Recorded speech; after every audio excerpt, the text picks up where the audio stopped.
राहुल पिटलेच्या रूपानं पहिली चढाई या ठिकाणी संपन्न केली जाते. सागर कोंडमाळा या संघावरती आक्रमण केले जाते. एक मजबूत आक्रमण राहुलचं नेहमीच असतं. राहुल पिटलेच्या रूपानं एक मोठी चढाई नेहमीच प्रत्येक क्रीडांगणावर असते आणि तीच सुरुवात तो शुभारंभ या ठिकाणी केला जातोय राहुलच्या माध्यमातून. युवराज नवरंगच्या दिशेने हे आक्रमण प्रभावी केलं जातंय आणि जोरदार आक्रमणाच्या जोरावरती आपण या ठिकाणी राहुल मात्र सफल होतोय. लगातार पद्धतीनं जर्सी क्रमांक 12ला प्रत्युत्तर दाखल म्हणून आक्रमण करावं लागतंय. निदान रेषा पार केली जाते. पुन्हा एकदा फोनवर जाऊन गंडी टिपण्यासाठी आतुर असणारा जर्सी क्रमांक 12ला आपण पाहतोय. आजच्या सत्रामधला मित्रांनो शेवटचा खेळ, कारण या ठिकाणी श्री दोंदामाता क्रीडा मंडळ कोंडमाळा यांच्या वतीने भव्य दिव्य कबड्डी स्पर्धा, एक उत्तम नियोजन असलेली कबड्डी स्पर्धा आपण पाहतोय. तालुक्यातली एक मानाची स्पर्धा, ज्या स्पर्धेचे साक्षीदार तुम्ही आम्ही ठरलो मित्रांनो. उद्या या स्पर्धेचा निर्णायक दिवस असणार आहे. निश्चितच वैयक्तिक स्वरूपातली दर्जेदार बक्षीस, उत्कृष्ट चढाईसाठी उत्तम प्रकारचा फाईन असणार आहे, उत्कृष्ट पकडसाठी इस्त्री असणार आहे आणि सर्वोत्कृष्ट खेळाडू म्हणून मान पटकावणाऱ्या खेळाडूसाठी सायकल असणार आहे. आणि आता मात्र रसिक चढाईसाठी आहे जर्सी क्रमांक 4 रसिकच्या वर ही चढाई होती. अजूनही दोन्ही संघांना आपलं खातं उघडायचंय, श्री गणेशा मजबूत करायचंय. जर्सी क्रमांक 4च्या माध्यमातून ही चढाई होते. बघूया काय करतो, कारण निदान रेषेच्या आसपास करणारी सुरक्षित चढाई म्हणून मानली जाते आणि त्याच चढाईच्या माध्यमातून रसिक मात्र आपली चढाई लगभग पूर्ण करण्याच्या तयारीत आपण रसिक खाडेकरला पाहतोय. दरम्यान थर्ड राइड या ठिकाणी राहुल पिटलेच्या स्वरूपात असणार आहे. एक मोठा खेळाडू, मोठा नाव, ज्याची शरीर यष्टी मजबूत आहे, त्या शरीर यष्टीला साजेसा विरुद्ध संघाला रौद्र रूप धारण करणारा असा हा राहुल पिटले. ज्याच्या वेळेला मित्रांनो संकटमय परिस्थिती येते त्याच्यामधून मार्ग सुकर करणारा असा हा राहुल, ज्याची ख्याती आहे आणि त्या ख्यातीला अनुरूप या ठिकाणी खेळ करताना राहुल आपण पाहिले. उपरारक्षक युवराज मात्र मैदानाच्या बाहेर. पुन्हा एकदा बॅक टू बॅक आपण थर्ड राइडचा इशारा जर्सी क्रमांक 12 साठी असणार आहे. उत्तम प्रकारचा प्रयत्न आहे, पावलांचा सुंदर समन्वय आहे. इथं मात्र कमाल करून दाखवलेली आहे, 2 गुणांची कमाल.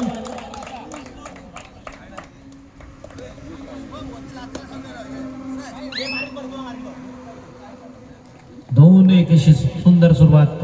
जर्सी क्रमांक 12नं एक चांगला प्रयत्न केला आणि त्याचा प्रयत्न सक्सेस होताना पाहिले. इथं मात्र मांडवकरीचा पुन्हा एकदा राहुल पिटले, ज्यांची सातत्यपूर्ण चढाई आपण उत्तम खेळामध्ये कन्वर्ट होताना पाहतोय.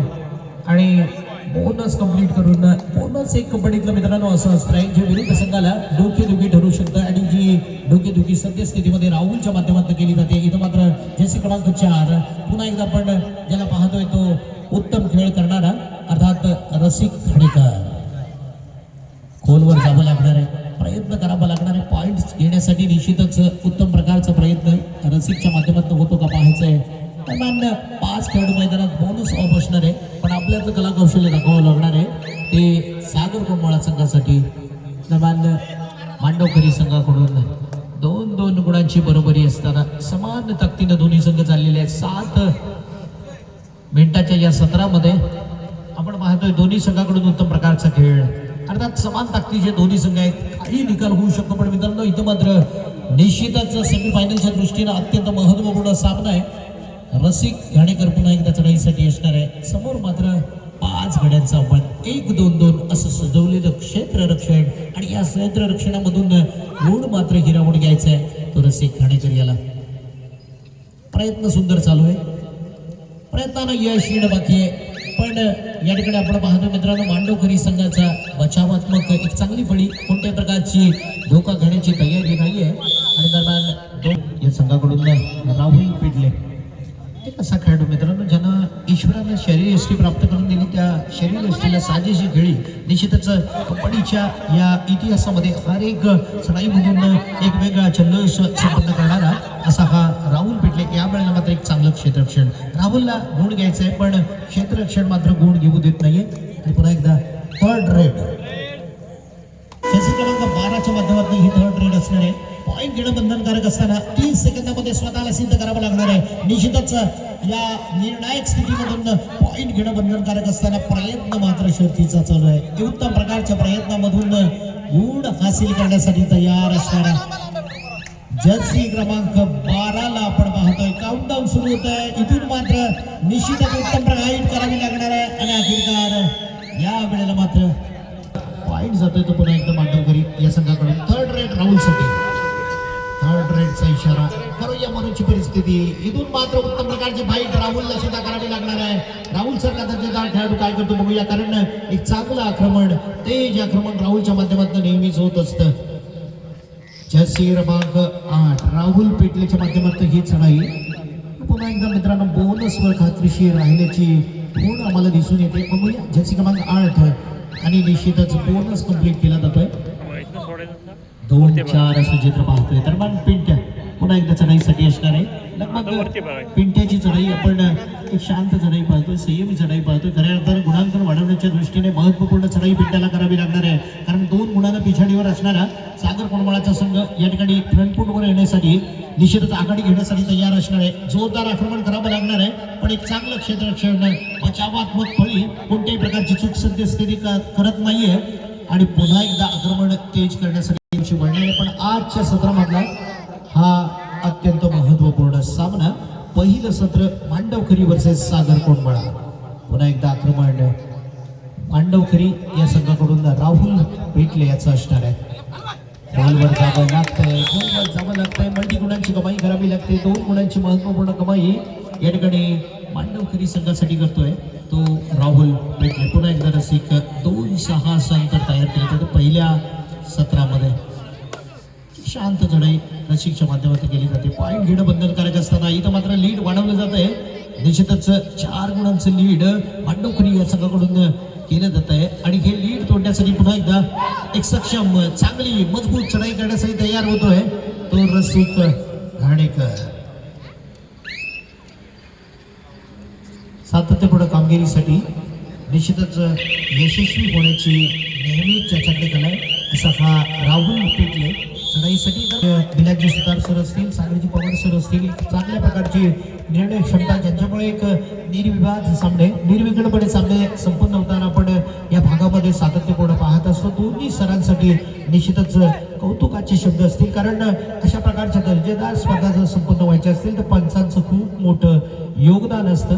ते आदरणीय सन्माननीय बिलाजी सुतार सरांच्या माध्यमातून येते, शिवाय पवार सरांच्या माध्यमातून आपल्याला दिसून येतोय. निर्णायक सत्राकडे आपण म्हणतोय सागर वर्सेस मांडवकरी. सागरला कमबॅक करावं लागणार आहे, राहुलला या ठिकाणी फसवावं लागणार आहे, रणनीतीमध्ये अडकवावं लागणार आहे. निश्चितच रोखून धरण्याची क्षमता सागर कोंडमाळा या संघाकडून आखावी लागणार आहे. बघूया या ठिकाणी राहुल सारखा दर्जेदार खेळाडू थांबवला जातो का. निश्चितच राहुलला थांबवलं तर या सामन्यावरची मजबूत पकड आपण निर्माण करू शकतो. सद्यस्थितीमध्ये 4 गुणांचं अंतर आणि हे अंतर तोडणं खूप कठीण होत आहे, कारण सागर कोंडमाळा या संघाचा मुख्य लीडर मात्र या संघामध्ये दिसत नाही. रसिकला आपल्या खांद्यावरती जबाबदारीचं ओझं घ्यावं लागणार आहे. बघूया रसिक घाणेकरच्या माध्यमातून ही चढाई आपण या ठिकाणी अनुभवतोय. सद्यस्थितीमध्ये एक मजबूत चढाई करावी लागणार आहे, पण इथं मात्र रसिकच्या चढाईला किंडर पाडले जाते, थांबवली जाते चढाई आणि उत्तम प्रकारचं क्षेत्ररक्षण बोनस मात्र कंप्लीट रसिकच्या माध्यमातून केला जातोय. पण उत्तम खेळ करणारा रसिक घाणेकर मात्र मैदानाच्या बाहेर जातोय. मित्रांनो 7-3 असं अंतर तयार केले जात आहे आणि लगभग 3 खेळाडू मैदानात सुपर टॅकल ऑन असणार आहे, पण जराही मनावर दडपणाचं ओझं नाही आहे. निश्चितच विरोध संघाकडून गुण हिरावून घेण्यासाठी जो माहिबा करावा आपल्याकडे असणार लीड पुन्हा एकदा ओळखलं जात आहे. मोठा खेळाडू, मोठं नाव आणि मित्रांनो या ठिकाणी मोठ्या नावाला साजेशी खेळी करावी लागणार आहे. दरम्यान सामना संपण्यासाठी शेवटची 5 मिनिटे या ठिकाणी निदान रेषा पार करून आपल्या मैदानामध्ये दाखल होण्यासाठी तयार होतोय तो सचिन दादा आणि विरोध संघाकडून मात्र थर्ड रेड राहुलसाठी. बघूया करोया मरोच्या स्थितीमधून स्वतःला सावरायचंय, स्वतःचा बचाव सचिन दादाकडून केला जातो. मात्र राहुल सारख्या दर्जेदार खेळाडूला जर आपण नमवलं, जर आपण पकडलं, जर आपण थांबवलं तरी या सामन्यावरती मजबूत पकड, लांबच लांब हात. मित्रांनो ईश्वरानं प्राप्त करून दिलेला देह आणि कबड्डीसाठी झिजलेला देह यामध्ये मात्र आपण राहुलला सक्सेस होताना पाहिजे. इथून मात्र कमबॅक करायचं असेल, पलटवार द्यायचं असेल, सागर कोंडमाळा या संघानं उत्तम प्रकारचे पॉइंट्स घेणं गरजेचं आहे. सुपर डुपर चढाईच्या नजराना पेश करणं गरजेचं आहे. कोणता खेळाडू जो उत्तम गुणांकन वाढवण्याच्या दृष्टीनं महत्वपूर्ण खेळ करतो. 4 मिनिटं आणि 10 सेकंदाचा कालावधी शिल्लक आहे. 1 क्रमांक जर्सी करून नेक कामगिरी करण्याचा प्रयत्न पण अखेरकार पुन्हा एकदा असफल. इथं मात्र राहुल पेटले वारंवार सातत्यपूर्ण विरुद्ध संघाला फक्त आणि फक्त बॅकफुटवर ढकलण्यासाठी तयार होतोय. निश्चितच मजबूत स्थिती संघाला देण्याच्या दृष्टीनं ज्याचा प्रयत्न वारंवार चांगला होत असतो. जसे क्रमांक 8च्या माध्यमातून सातत्यपूर्ण विरुद्ध संघाला या ठिकाणी निश्चितच संकटमय परिस्थितीमध्ये ढकलण्याचं काम राहुल पेटले सारख्या दर्जेदार खेळाडूकडून केलं जातं. दरम्यान सागर कोंडमळा या संघाने उत्तम प्रकारचा खेळ अजूनही करणं बाकी. थर्ड रेड दबावामधून प्रभाव दाखवावा लागणार आहे मित्रांनो, कारण या ठिकाणी आपला संघ संकटमय परिस्थितीमध्ये असताना एक उभारी देण्याचं काम, एक महत्वपूर्ण बढत देण्याचं काम जर्सी क्रमांक 1 कडून होतं का. साखळीमध्ये पुन्हा एकदा फसवलं जात आहे. दबावामधून पुन्हा एकदा मित्रांनो उभारी घेऊ शकत नाही सागर कोंडमळाचा संभाव राहुल पेटलेच्या माध्यमातून दाखवला जातोय आणि पुन्हा एकदा ऑल आउट दिलं जातं. कुणी पदाधिकाऱ्याने घराकडे जायचं नाहीये. आपणासाठी ही महत्वाची सूचना असणार आहे. हो, इथं मात्र एक चांगल्या प्रकारचं क्षेत्ररक्षण पुन्हा एकदा पाहतोय. जर्सी क्रमांक 12चा एक उत्तम खेळ आपण जर्सी क्रमांक 12च्या माध्यमातून पाहतोय.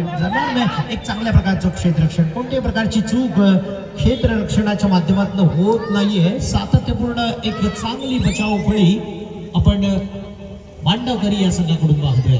दरम्यान सागर कोंडमळा या संघाला रिस्क घ्यावी लागणार, धोका पत्करावा लागणार, कारण आपल्याला कमबॅक करायचं असेल तर उत्तम प्रकारचा खेळ, मग रसिक असेल, त्याचे सहाय्यक खेळाडू असेल, यांच्याकडून होणं बंधनकारक आहे.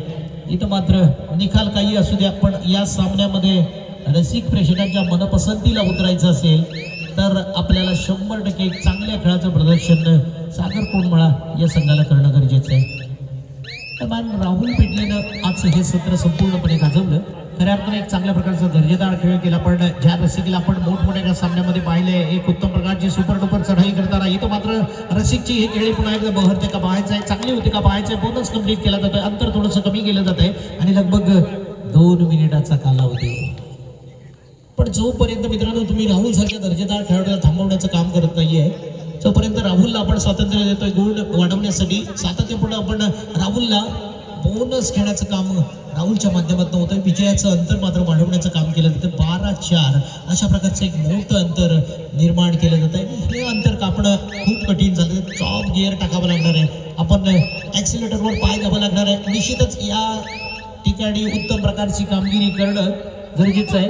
ते सागर कोंडमळाच्या या चढाईपट्टीकडून रसिककडून निश्चित त्याच्या प्रकारे कामगिरी होऊ शकते. उत्तम प्रकारचा खेळ चालू आहे. काय घडतं बघूया. नाट्यमय परिस्थिती तयार होते का. सुपर डुपर चढाईचं दर्शन रसिक घाणेकरच्या माध्यमातून होतं का पाहूया. 12-8 जर तरची ही मात्र परिस्थिती या ठिकाणी निर्माण केली जाते. पुन्हा एकदा डू ऑर डायचा इशारा. लगभग शेवटचं 1 मिनिट बाकी असताना पॉइंट घेणं बंधनकारक असताना बघूया या खेळाडूला थांबवण्याची संपूर्णपणे जबाबदारी सागर कोंडमळाचा संघ अर्थात चांगला चमू या ठिकाणी घेतो का पाहायचं. एक चांगल्या प्रकारचं क्षेत्ररक्षण, पण धीम्या गतीचं खेळ. पुन्हा एकदा आक्रमक व्हावं लागणार आहे. पॉईंटसाठी निश्चितच प्रयत्न करावा लागणार आहे. उत्तम प्रयत्नाच्या जोरावरती हो हो हो या वेळेला मात्र एका मोठ्या खेळाडूला थांबवण्याचं काम